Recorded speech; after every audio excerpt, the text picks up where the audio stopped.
नमस्कार। माननीय अध्यक्ष महोदय जी, आज आपने मुझे इस सभा में बोलने का मौका दिया, इसके लिए मैं आपकी बहुत बहुत आभारी हूँ। सबसे पहले जो सुरक्षाकर्मी, जो जवान अफसर 13 दिसंबर को संसद की सुरक्षा के लिए शहीद हुए, उनके प्रति मैं श्रद्धांजलि व्यक्त करना चाहती हूँ। महोदय, हजारों साल पुरानी हमारी देश की, धर्म की एक पुरानी परंपरा रही है। ये परंपरा संवाद, चर्चा की रही है। एक गौरवशाली परंपरा है जो दर्शन ग्रंथों में, वेदों में, उपनिषदों में दिखती है। वाद विवाद और संवाद की हमारी पुरानी संस्कृति है। अलग अलग धर्मों में भी, इस्लाम में, सूफियों में, बौद्ध धर्म में, जैन धर्म में, सिख धर्म में भी ये वाद संवाद, ये चर्चा बहस, इसकी संस्कृति रही है। इसी परंपरा से उभरा हमारा स्वतंत्रता संग्राम। हमारा स्वतंत्रता संग्राम विश्व में एक अनोखा संग्राम था, एक अनोखी लड़ाई थी जो अहिंसा और सत्य पर आधारित थी। ये वाद संवाद की जो परंपरा है, इसको इस संग्राम ने आगे कैसे बढ़ाया? क्योंकि ये जो संग्राम था, ये जो लड़ाई थी हमारी आज़ादी के लिए, एक बेहद लोकतांत्रिक लड़ाई थी। इसमें देश के किसान, देश के जवान, देश के मजदूर, देश के अधिवक्ता, देश के बुद्धिजीवी, चाहे किसी भी जाति के हों, चाहे किसी भी धर्म के हों, चाहे किसी भी भाषा को बोलते हों, सब इस स्वतंत्रता संग्राम में शामिल हुए। सब ने हमारे देश की आज़ादी की लड़ाई लड़ी।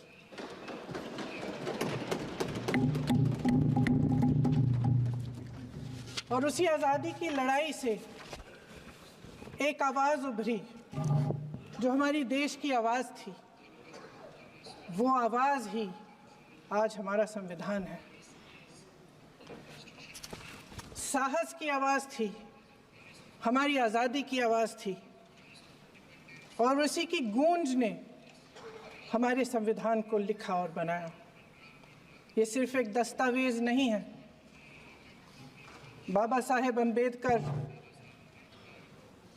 मौलाना आज़ाद जी, राजगोपालाचारी जी और जवाहरलाल नेहरू जी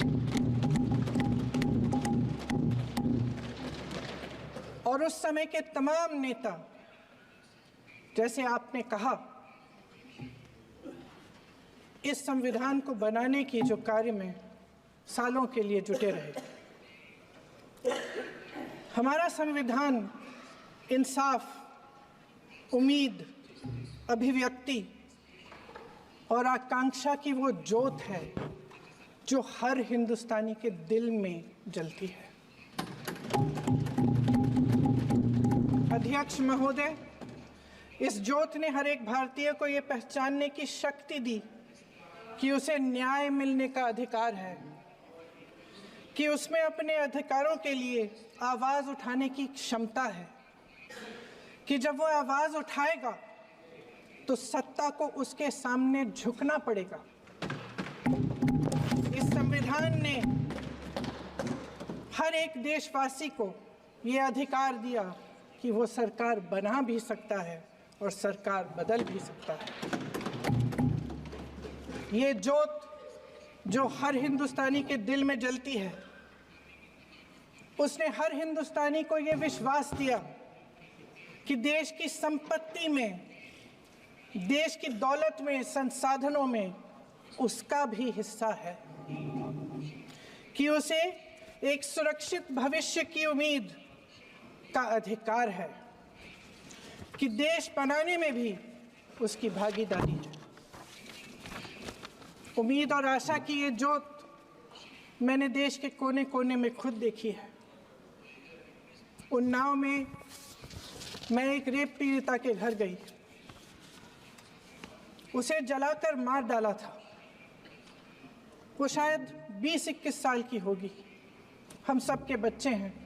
हम सोच सकते हैं कि अगर हमारी बेटी के साथ बार बार बलात्कार हुआ और फिर जब वो अपनी लड़ाई लड़ने के लिए गई तो उसको जलाकर मार डाला गया होता तो हम पर क्या बीतती। मैं उस बच्ची के पिता से मिली। उसके खेत जलाए गए थे, उसके भाइयों को पीटा गया था, उसके पिता को बाहर से घर के बाहर घसीट कर मारा गया था। उस पिता ने मुझे बताया कि बेटी, मुझे न्याय चाहिए। मेरी बेटी अपने एफआईआर को दर्ज करने के लिए जब ज़िले में गई तो उसको मना किया गया। अगले ज़िले में जाना पड़ा उसे। वो रोज़ सुबह 6 बजे उठकर तैयार होकर अकेली अपने मुकदमे को लड़ने के लिए अगले ज़िले में ट्रेन से जाती थी। उसके पिता ने मुझे कहा कि मैंने उससे कहा, बेटी अकेले मत जाओ, छोड़ दो ये लड़ाई। लेकिन उसकी बेटी ने उसको जवाब दिया कि नहीं पिताजी, मैं अकेली जाऊंगी, मैं लड़ूंगी, ये मेरी लड़ाई है, मैं इसको लड़ूंगी। ये लड़ने की क्षमता, ये हिम्मत उस लड़की को और करोड़ों भारत की नारियों को हमारे संविधान ने दी। आगरा में मैं अरुण वाल्मीकि के घर गई। अरुण वाल्मीकि पुलिस स्टेशन में काम करता था, सफाई का काम करता था। आप सोच सकते हैं हमारी तरह उसका भी परिवार था। नई नई शादी हुई थी, 2-3 महीनों का बच्चा था। पुलिस स्टेशन में चोरी हो गई। चोरी का इल्ज़ाम उस पर लगाया गया। उसके पूरे परिवार को उठाकर पुलिस स्टेशन में ले गए। आप हंस रहे हैं, लेकिन ये गंभीर बात है। और क्या करेंगे? शर्म करो। शर्म।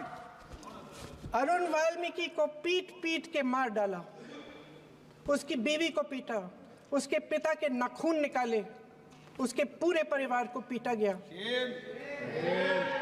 जब मैं उस जवान महिला से मिलने गई जो अभी अभी विधवा हुई थी, तो उसने मुझे कहा कि दीदी, हमें सिर्फ एक चीज़ चाहिए, हमें न्याय चाहिए और हम इस न्याय के लिए लड़ते रहेंगे, चाहे कुछ भी हो जाए। ये हिम्मत उस महिला को हमारे संविधान ने दी।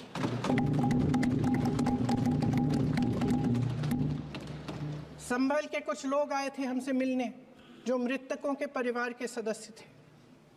उसमें 2 बच्चे थे, अदनान और उज़ैर। अब सुनिए।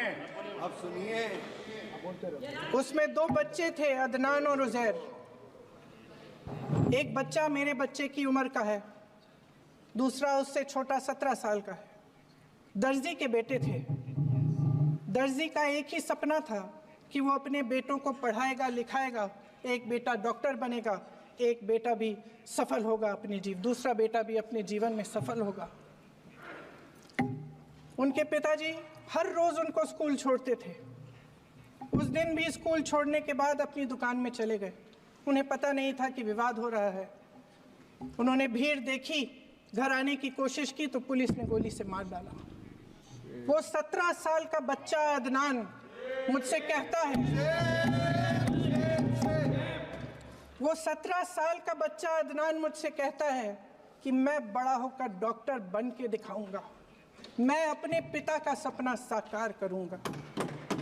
ये सपना, ये आशा उसके दिल में हमारे संविधान ने डाली।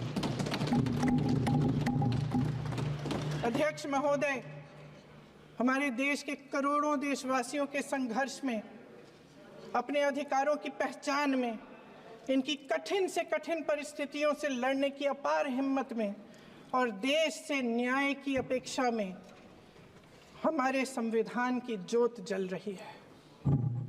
मैंने हमारे संविधान की ज्योत को जलते हुए देखा है और इसके साथ साथ ये भी समझा है कि हमारा संविधान एक सुरक्षा कवच है।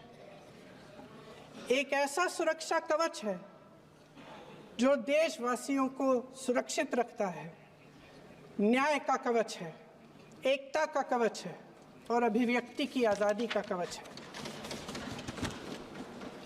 दुख की बात यह है कि मेरे सत्ता पक्ष के साथी जो बहुत बड़ी बड़ी बातें करते हैं, इन्होंने इन 10 सालों में ये सुरक्षा कवच, सत्ता पक्ष के मेरे साथियों ने ये सुरक्षा कवच तोड़ने का पूरा प्रयास किया है। संविधान में सामाजिक, आर्थिक और राजनीतिक न्याय का वादा है। ये वादा एक सुरक्षा कवच है जिसको तोड़ने का काम शुरू हो चुका है। लैटरल एंट्री और निजीकरण के जरिए ये सरकार आरक्षण को कमजोर करने का काम कर रही है। अगर लोकसभा में ये नतीजे नहीं आए होते तो ये संविधान बदलने का काम भी शुरू कर लेते। सच्चाई ये है अध्यक्ष महोदय कि आज संविधान बार बार इसलिए कह रहे हैं क्योंकि इस चुनाव में इनको पता चल गया कि इस देश की जनता ही इस संविधान को सुरक्षित रखेगी, कि इस चुनाव में हारते हारते जीतने से इन्हें एहसास हुआ कि ये संविधान बदलने की बात इस देश में नहीं चलेगी। आज जनता की मांग है कि जाति जनगणना हो। सत्ता पक्ष के मेरे साथी ने इसका जिक्र किया। ये जिक्र भी आज इसलिए हो रहा है क्योंकि चुनाव में ये नतीजे आए। ये जाति जनगणना इसलिए जरूरी है ताकि हमें पता चले कि किसकी क्या स्थिति है और नीतियां उस हिसाब से बने। इनकी गंभीरता का प्रमाण ये है कि जब चुनाव में पूरे विपक्ष ने जोरदार आवाज उठाई कि ये जाति जनगणना होनी चाहिए, तो इनका जवाब देखिए। इनका जवाब भैंस भाग भैंस चुरा लेंगे, मंगलसूत्र चुरा लेंगे, इनका ये जवाब था। ये गंभीरता है इनकी जाति जनगणना पर। महोदय, हमारे संविधान ने आर्थिक न्याय की नींव डाली, किसानों, गरीबों और को जमीन बांटी, भूमि सुधार किया, जिसका नाम लेने से कभी कभी आप झिझकते हैं और कभी कभी उनका नाम धड़ाधड़ इस्तेमाल किया जाता है अपने आप को बचाने के लिए। उन्होंने HAL, BHEL, SAIL, GAIL, ONGC, NTPC, railways, IIT, IIM, oil refineries, तमाम PSU बनाए। अध्यक्ष महोदय, उनका नाम पुस्तकों से मिटाया जा सकता है, उनका नाम भाषणों से मिटाया जा सकता है, लेकिन जो उनकी भूमिका रही इस देश की आज़ादी के लिए और इस देश के निर्माण के लिए, वो इस देश में से कभी मिटाया नहीं जा सकता। 75 सालों में जनता का भरोसा रहा कि नीतियां बनेंगी तो जनता की भलाई के लिए बनेंगी। जल जंगल जमीन का अधिकार मिला आदिवासी भाई बहनों को। इंदिरा जी ने बैंकों का राष्ट्रीयकरण करवाया, खदानों का राष्ट्रीयकरण कराया। कांग्रेस और यूपीए की सरकारों में शिक्षा का, भोजन का अधिकार मिला। 75 सालों में जनता का भरोसा मिला। पहले संसद चलती थी तो जनता की उम्मीद होती थी कि सरकार महंगाई और बेरोजगारी पर चर्चा करेगी, कोई उपाय निकालेगी, कोई रास्ता निकालेगी। लोग मानते थे कि अगर कोई नई आर्थिक नीति बनेगी तो देश की अर्थव्यवस्था को मजबूत बनाने के लिए बनेगी, तो भारतीय बाजार को मजबूत बनाने के लिए बनेगी, उनके भविष्य को मजबूत बनाने के लिए बनेगी। किसान और आदिवासी भाई बहन भरोसा करते थे कि यदि जमीन के कानून में संशोधन होगा तो उन्हीं की भलाई के लिए होगा। आप नारी शक्ति की बात करते हैं। आज चुनाव की वजह से शायद इतनी बातचीत हो रही है नारी शक्ति के बारे में, क्योंकि हमारे संविधान ने महिलाओं को ये अधिकार दिया, उनकी शक्ति को परिवर्तित किया वोट में, और आज आपको पहचानना पड़ रहा है कि महिलाओं के बिना, कि नारी शक्ति के बिना ये सरकारें नहीं बन सकती हैं। इसीलिए आज आप नारी शक्ति की बातें दोहरा रहे हैं। जो आप नारी शक्ति का अधिनियम लाए हैं उसको लागू क्यों नहीं करते? वो 10 साल बाद लागू क्यों होगा?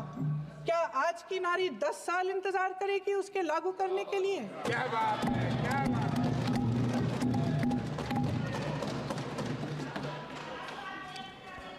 आज संसद में बैठे हुए सत्ता पक्ष के मेरे साथी ज्यादा से ज्यादा अतीत की बातें करते हैं।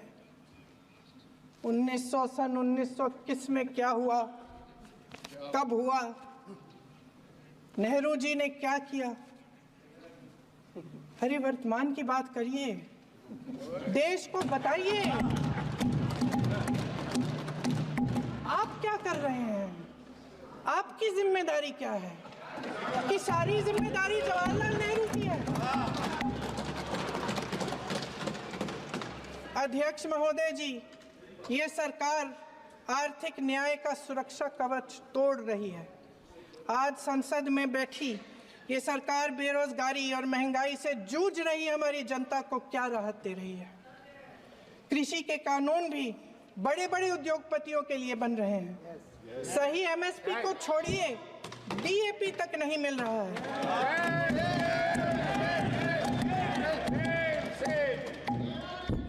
वायनाड से लेकर ललितपुर तक इस देश का किसान रो रहा है। आपदा आती है तो उसको कोई राहत नहीं मिलती। भगवान भरोसे है आज इस देश का किसान, उसको छोड़ दिया गया है। आज हिमाचल में देखिए, जितने भी कानून बने हैं वो सब बड़े बड़े उद्योगपतियों के लिए बन रहे हैं। हिमाचल में जो सेब उगता था उसके जो छोटे छोटे किसान हैं वह रो रहे हैं, क्योंकि एक व्यक्ति के लिए सब कुछ बदला जा रहा है। सुनने की हिम्मत रखो।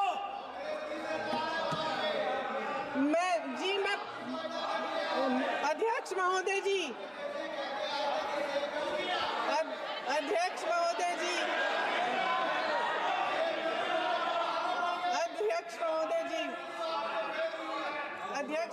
जी, अडानी जी को सारे कोल्ड स्टोरेज प्रदेश की सरकार ने नहीं दिए। अडानी जी को सारे कोल्ड स्टोरेज आपकी सरकार ने दिए।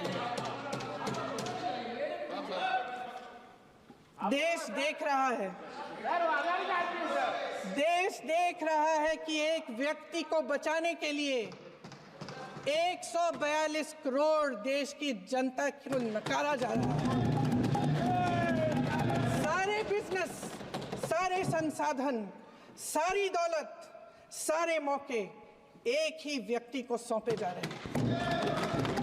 सारे बंदरगाह, एयरपोर्ट्स, सड़कें, रेलवे का काम, कारखाने, खदाने, सरकारी कंपनियां सिर्फ एक व्यक्ति को दी जा रही है। जनता के मन में हमेशा ये विश्वास होता था कि अगर कुछ नहीं है तो संविधान हमारी सुरक्षा करेगा, मगर आज आम लोगों के बीच ये धारणा बनती चली जा रही है कि सरकार सिर्फ अडानी जी के मुनाफे के लिए चल रही है। देश में बहुत तेजी से गैर बराबरी बढ़ रही है। जो गरीब है वो और गरीब हो रहा है, जो अमीर है वो और अमीर हो रहा है। इस सरकार ने आर्थिक न्याय की भी सुरक्षा कवच तोड़ दिया है। राजनीतिक न्याय की जब बात होती है, मेरे सत्ता पक्ष के साथी आज खड़े हुए और तमाम गिनती करने लग गए कि ऐसा हुआ वैसा हुआ, 1975 में जो हुआ। तो सीख लीजिए ना, आप भी सीख लीजिए। आप भी अपनी गलतियों के लिए माफी मांग लीजिए। आप भी बैलेट पे चुनाव कर लीजिए। दूध का दूध पानी का पानी हो जाएगा। आप राजनीतिक न्याय की बात करते हैं, सरकारों को पैसों के बल पर गिरा देते हैं।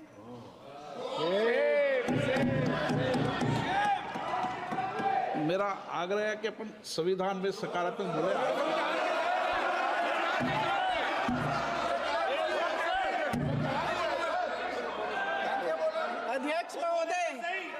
अध्यक्ष महोदय, सत्ता पक्ष के हमारे साथी ने एक उदाहरण दिया उत्तर प्रदेश की सरकार का, तो मैं भी एक उदाहरण दे देती हूँ महाराष्ट्र की सरकार का। मैं भी एक उदाहरण दे देती हूँ हिमाचल की सरकार को तोड़ने की कोशिश किसने की, पैसों के बल पे की, गोवा की सरकार। तमाम उदाहरण है। राजस्थान की क्या ये सरकारें जनता ने नहीं चुनी थी? क्या संविधान इन पर लागू नहीं था? पूरी देश की जनता जानती है कि इनका हंसती है, जानती है कि इनके यहाँ तो वॉशिंग मशीन है।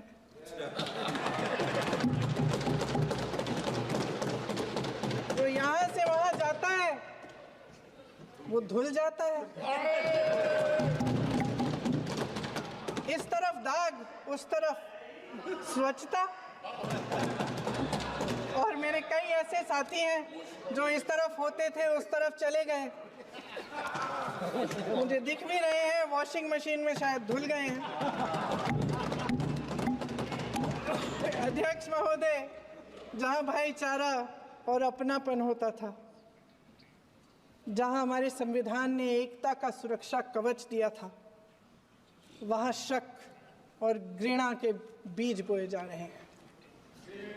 एकता का सुरक्षा कवच तोड़ा जा रहा है। प्रधानमंत्री जी यहाँ सदन में संविधान की किताब को यूं माथे से लगाते हैं, लेकिन संभल में, हाथरस में, मणिपुर में जब न्याय की गुहार आती है, उठती है, तो उनके माथे पे शिकन तक नहीं आता।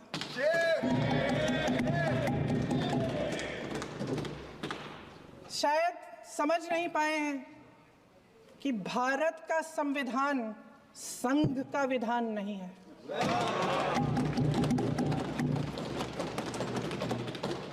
भारत के संविधान ने हमें एकता दी, हमें आपसी प्रेम दिया।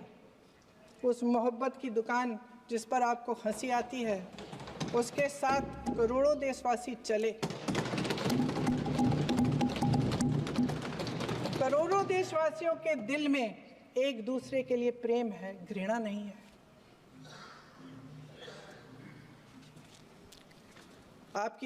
इनकी जो विभाजनकारी नीतियां हैं, उसका नतीजा हम रोज देखते हैं। राजनीतिक फायदे के लिए संविधान को छोड़िए, देश की एकता को भी ये रख नहीं सकते, इसकी सुरक्षा नहीं कर सकते। हमने संभल में देखा, मणिपुर में देखा। दरअसल इनका कहना है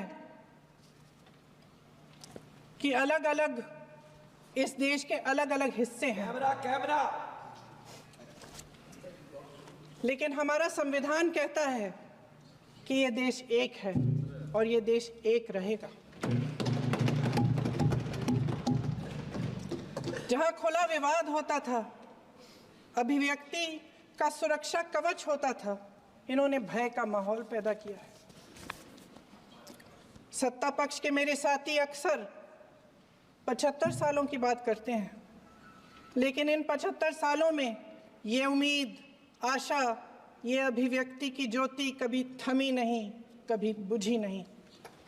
इस देश की जनता ने खुलकर आलोचना की, निडर होकर धरने किए, प्रदर्शन किए। जब जब जनता नाराज हुई, तब तब सत्ता को ललकारा, उसे चेतावनी दी, बड़े से बड़े नेताओं को कटघरे में खड़ा किया, उनसे जवाब मांगा, न्याय मांगा। इस देश के छोटे छोटे से नुक्कड़ की दुकानों में, चाय की दुकानों में, इस देश के घरों में, गलियों में, मोहल्लों में, अखबारों में, प्रकाशन घरों में, न्यायपालिकाओं में चर्चा कभी बंद नहीं हुई, लेकिन आज ये माहौल नहीं है। आज जनता को सच बोलने से डराया जाता है, धमकाया जाता है। पत्रकार हो या विपक्ष का नेता हो या किसी यूनिवर्सिटी का प्रोफेसर हो, छात्र संघ हो या कर्मचारियों का संगठन हो, सबका मुंह बंद कराया जाता है।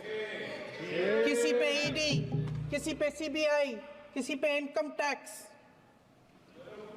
फर्जी मुकदमे लगवाए जाते हैं, जेल में डाल दिया जाता है। विपक्षी नेताओं को जेल में डाल दिया जाता है, उनको सताया जाता है। किसी को नहीं छोड़ा इस सरकार ने। देशद्रोही कह के उत्तर प्रदेश में मुझे याद है कुछ अध्यापिकाएं प्रदर्शन कर रही थी, उन पर मुकदमा डाल दिया देशद्रोही का, उन्हें देशद्रोही कह दिया। इन्होंने देश का पूरा माहौल भय से भर दिया है। इनकी मीडिया की मशीन झूठ फैलाती है, तरह तरह के आरोप लगाती है, और शायद वह भी भय में ही है। महोदय, मैं इस सदन को याद दिलाना चाहती हूँ कि ऐसा डर का माहौल देश में अंग्रेजों के राज में था। जब इस तरफ बैठे हुए गांधी की विचारधारा वाले लोग आज़ादी की लड़ाई लड़ रहे थे और उस तरफ वाली विचारधारा वाले लोग भय में रहकर अंग्रेजों के साथ साठ-गांठ कर रहे थे। लेकिन अध्यक्ष महोदय, भय का भी अपना स्वभाव होता है। भय फैलाने वाले हमेशा भय का खुद शिकार बन जाते हैं। ये प्रकृति का नियम है। आज इनकी भी यही हालत हो गई है। भय फैलाने के इतने आदी हो गए हैं कि खुद भय में रहने वाले हैं। चर्चा से डरते हैं, आलोचना से घबराते हैं। कई दिनों से हम मांग रहे हैं कि चर्चा करिए, लेकिन चर्चा करने की हिम्मत ही नहीं है।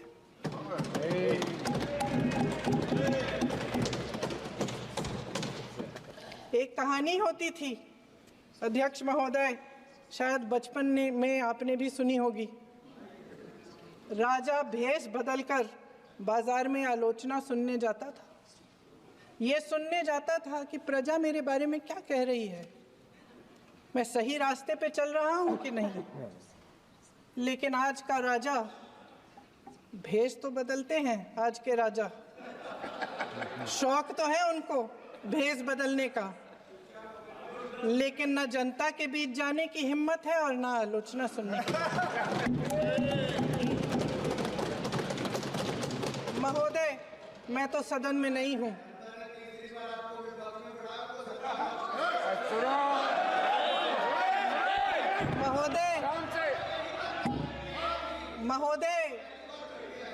महोदय, जनता में बहुत विवेक है, ये सही है।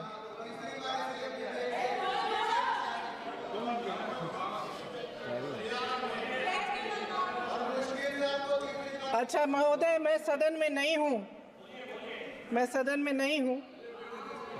कुछ हाँ ठीक है, मैं सदन में नहीं हूँ, मात्र 15 दिनों से आ रही हूँ। लेकिन मुझे ताज्जुब होता है कि इन 15 दिनों में इतनी बड़े इश्यूज हैं, इतनी बड़ी बातें हैं। प्रधानमंत्री जी मात्र एक दिन के लिए, शायद 10 मिनट के लिए दिखे हैं सब।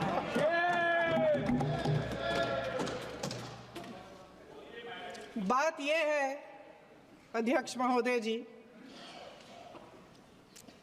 कि ये देश भय से नहीं, साहस और संघर्ष से बना है। इसको बनाने वाले देश के किसान, जवान, देश के करोड़ों मजदूर और गरीब जनता है। संविधान इनको साहस देता है। मेहनती मिडिल क्लास है। और इस देश के जो करोड़ों देशवासी हैं, जो रोजाना भयंकर परिस्थितियों का सामना करते हैं, उनको साहस देता है। वायनाड में जो आपदा आई, उसमें एक छोटा लड़का था 17 साल का। 6 घंटों के लिए उसने अपनी माँ को बचाने की कोशिश की। 6 घंटों के लिए आप सोच सकते हैं कि अगर नदी की धारा बह रही है, नाराज है, आप अपनी माँ को पकड़े हो, 6 घंटों के लिए पकड़े रखते हो कि मेरी माँ बच जाएगी, और अंत में वो माँ भी बह जाती है। उस लड़के का साहस, उन महिलाओं का साहस जो पीड़ित हैं लेकिन फिर भी अपनी लड़ाई लड़ रहे हैं, उन संभल के बच्चों का साहस जिनके पिताजी अभी अभी गुजर गए लेकिन फिर भी उनके सपनों को साकार करने की हिम्मत है, उनका साहस है, वो साहस इस संविधान ने दिया है।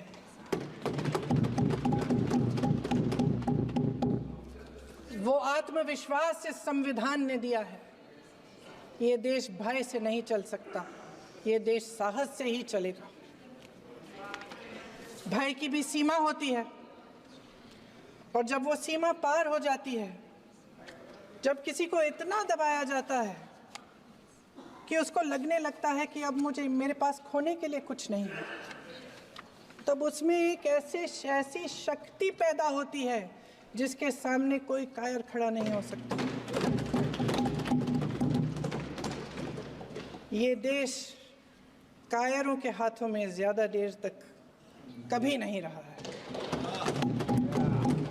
ये देश उठेगा, ये देश लड़ेगा, सत्य मांगेगा, सत्यमेव जयते। जय हिंद।